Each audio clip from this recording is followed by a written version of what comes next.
নমস্কার, আমার নাম নীলরতন পাল। আমি ৩৫ বছর বয়স আমার। আমি কলকাতাতেই থাকি। এখানের খবর আমি পাই আমার এক বন্ধুর কাছ থেকে। আমার এক বন্ধু এখানে হেয়ার ট্রান্সপ্লান্ট করিয়েছিল।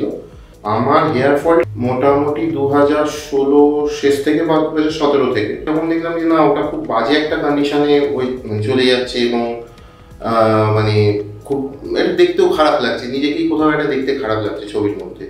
এই 6 বছর বিশেষ কোনো ট্রিটমেন্ট হয়নি। হ্যাঁ, হয়তো কিছু শ্যাম্পু, কিছু তেল, এগুলো আমি একটু ট্রাই করেছিলাম, কিন্তু কোনোটাতেই কোনো ভালো ফলাফল আমি পাইনি।